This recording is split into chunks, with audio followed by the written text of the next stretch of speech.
Welcome to the Roofing Business Growth Circle. This is a conversation with experts in the field of home repair services where they can bring something, a new idea, a new concept to be able to boost your business. My name is Jacques Skuteeki. I'm a business innovation strategist, and we really have these regular shows, regular webinars where we bring new ideas to the table. Today, we have a special guest expert. We have Joe Alvarado, and he is the founder of ProfitBee Navigators, where he helps home service repair businesses boost their profits, strengthen their teams, and prepare for growth or succession.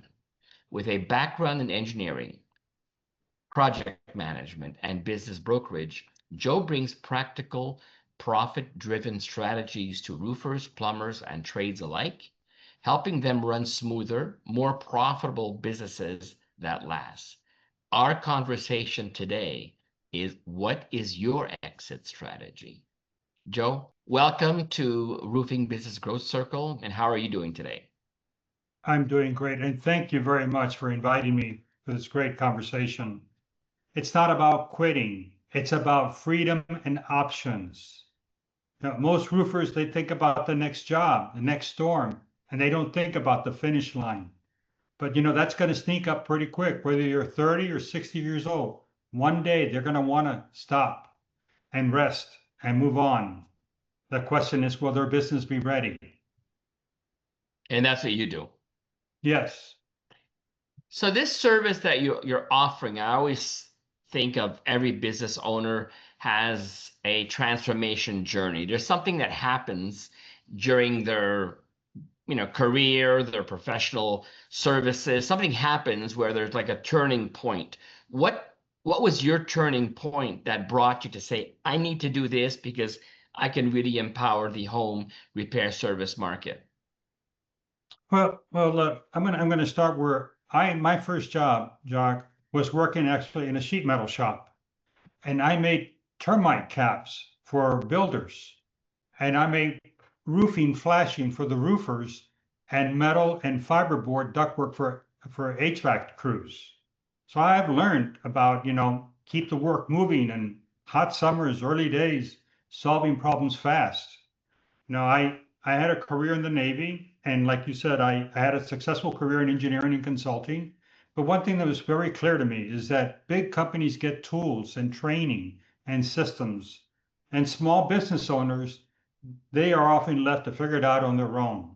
And that's kind of why I started ProfitBee Navigators, and also building stronger businesses together to give small businesses the same level of support. I'm a beekeeper, and I look at a business like a beehive. Every bee has a job. The queen bee doesn't do it all. The hive has to work. It's organized and efficient. So a roofing business is the same. Everybody has to have a role. The systems have to be in place so that the company can keep buzzing, even when they're not there. I like it. So tell me about what are the technological challenges for these business owners if they want to prepare an exit strategy? What are they confronted? What reality? Sometimes they don't know that they don't know, or they know, but they don't know how. Well, as most of the they all have most roofers. It's a tough job. They're all working. They're challenged with. They're having to work with bids. They're having to work with what's the weather, what's the crews, and while they're doing all that, they got to keep the homeowner happy. They work all the hats. They work every hat that they can work, and someday they just want to stop and pause for a minute, because if they don't change some of that, the business is running them instead of them running a business. I had a roofer one time tell me, Joe, if I take a week off, everything falls apart. Well, that's not freedom. That's a trap, Jacques. So what I've learned from is over time is that buyers don't want your job. They want your systems. They want a business that runs smoothly without patching up holes every day. I mean, you wouldn't leave a roof full of leaks. So why would you leave your business full of gaps? You know? In their operations, is there any challenges? You gave me a snapshot of reality right there, but like you got to put them in the framework to start thinking that what they need to do, if they want an exit strategy. Because I guess our conversation was pretty powerful a couple of days ago, where you mentioned that, the more they're organized, even if they don't sell, the more productive they're going to be. It's going to affect every aspect of their business. So what is the one or two things that are really challenges other than being busy and having too many leads come in that are not converting, and their bookkeeping is not updated? What are the one, two, or three major challenges they have? So a lot of it is not having a structure. So let me share a story about a husband and wife team who had their business. They had it for 30 years. They're great people, solid reputation, great loyal customers, but they had no systems.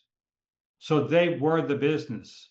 There was no structure, there's no time off, there's no backup. And buyers, they like the story, but they don't want that job. It's like buying two jobs, not a company.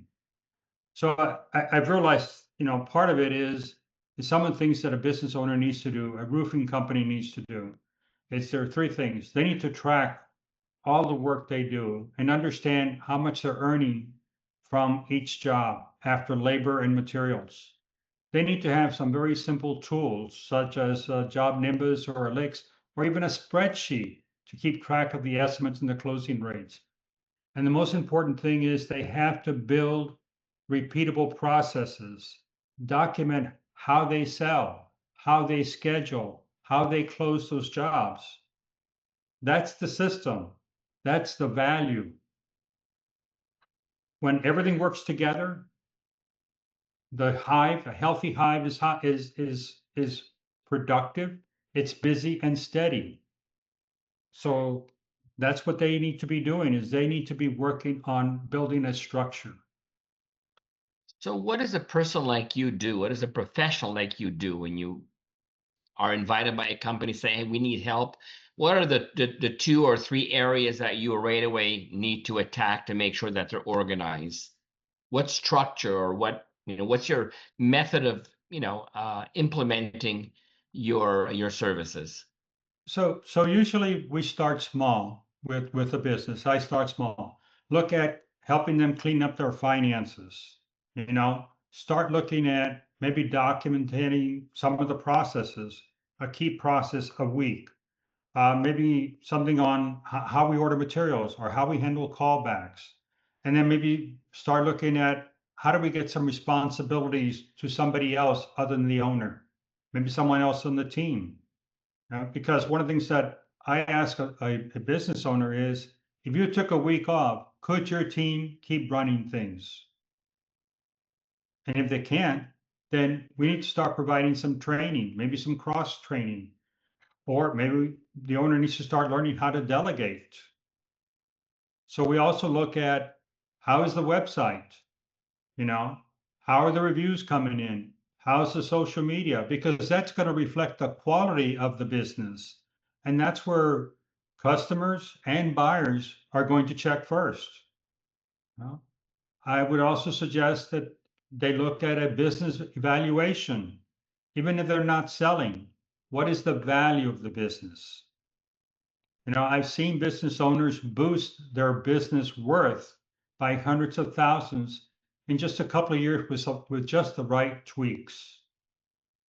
And the other thing we look at is trying to build some kind of transition plan. Is this going to a family member? Is it going to an employee? Is it going to a buyer? Having this clear plan builds trust and raises the price of the business. What I'd like to say is, if it's organized, it's monetized. Businesses that have clean systems and books can sell for 20 to 40% more. So even if you don't plan to sell, the payoff could be huge. You're no longer chained to your business. You're now built something that serves you instead of that drains you. How long does it take to, so I guess there's many phases or many steps in that process. So step number one, how long does step number one take to make an assessment of, the big picture? How long does that take? What's the first phase when they work with you?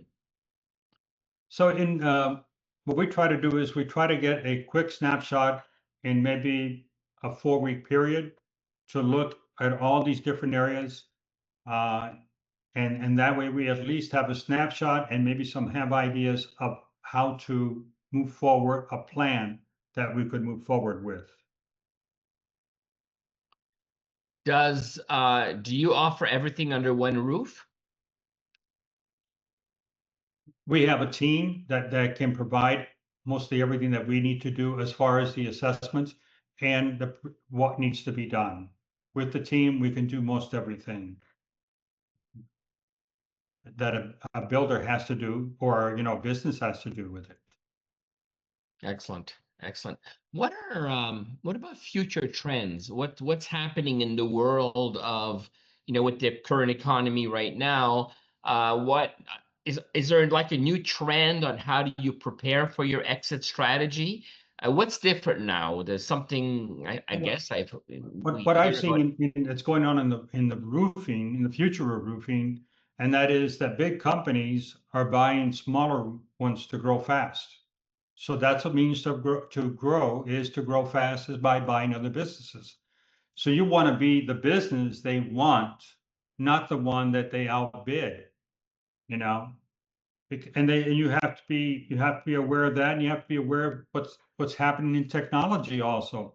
Technology is changing a lot of things for every business, even the roofing business. There's drones, there's digital tools, there's AI estimates that are becoming the norm. And homeowners want quick quotes and they want smooth communications, you know. So if you don't have digital tools, you need to really start thinking about getting some digital tools. And the other thing that we're seeing is good workers are hard to find and even harder to keep. So companies that can train and value the people, they're going to win. You need to start early. You need to separate your personal and your business and finances, all that. Because the future is going to belong to those who prepare, rather. Those that prepare are going to be the ones that are going to win. It's just like the bees, they adapt with the season. How does AI fit into this? Everybody talks about AI, and everybody has a different meaning on AI. How does AI fit into this process of getting a business ready for the next step to be more productive, or ready to be delegated, or to be delegated to a family member or sold? Does AI fit in there, or? Well, I don't use AI to look at how the business valuation would be. I do use a computer. We use algorithms to help us determine based on statistics that have happened of other businesses and the value of how a business, of how it could sell. So we don't use AI for our valuation, but one could use AI to say, hey, what kind of message do I need to put out there when I'm looking to sell? How do I write something to make it more attractive? I'm sure we can do that. Okay. But typically what you need the crust is going to be is how are you going to value that business? And it has to be based on something that is on the physical part or the business, the financial side of the business. A lot of times, business owners think that, well, we can just pick a number and somebody's willing to buy it. Well, somebody may be willing to buy it, but then if they need to go to the bank, we've got to be able to certify that number. Just like if you're buying a house, you get an appraisal. We do the same thing with the business. So all the documents have to be really, really, really in order. Right, and it's got to be in order, and you've got to, depending on the size of the business, you've got to make sure that it's in compliance with all the laws and everything. So that may be a different specialist has to come in and help us with compliance. Is HR compliant and looking at what those things need to be. So a lot of times we'll look at things in our assessment, but we may need other people to help us get everything ready. Wow. Thank you. So last question, what makes you different from the other people that are offering a similar service than what you are offering? What makes you different? What makes you stand out? Why you? Why Joe? Well, hey, Joe. Well, I built this business primarily for the point of looking at different business owners, good business owners that have kind of burned out before they're able to cash out. And I didn't want more people to be that way. So I have that particular passion behind me. Plus, I have years of experience in working as a business consultant. I myself had owned 3 different businesses and have exited those businesses. So I feel that my coaching and experience with business can be valuable to those that are in the same situation that I've been in before. Cool. Thank you. What is your offer? We're ending here our one-on-one here. What do you have to offer to our audience? If they want to connect with you, what is your gift? So after this episode, I have a link that we're going to be able. They can get a 7-step to prepare their roofing business for sale, a checklist, and we have 2 different versions available for people. Whether you're selling immediately in the next 2 or 3 years, or you're going to go a little bit plan out a little bit further beyond 3 to 5 years. You can get that, check out the checklist. You can The link. also, as a bonus, sign up and book a free 20-minute exit readiness diagnostic call with me and my team. And we can go through that and have about that. So I look at your business like a hive. I'm trying to help you build it strong and steady and make sure that it produces honey for you after you stepped off the roof. Exactly. I love the analogy. So basically, if you want to make more money as a business owner, you got to get organized. And the more you're organized, the more your business will make more money, and the more you will be more of an appeal if someone wants to buy you, basically. That's right. That's your system. That's where your value is going to be, is in your processes. Well, cool. Joe, I want to say thank you for your wealth of information here. And this is one of the episodes that will be on our YouTube channel. And again, I just want to say, and your link, we'll have it below the video, so anybody can reach you by clicking on that link. And again, Joe, I want to say thank you so much for your time today, and I wish you best, and we'll talk very soon. Thank you very much for inviting me. Keep building, keep leading, and keep that hive thriving. Thank you so much.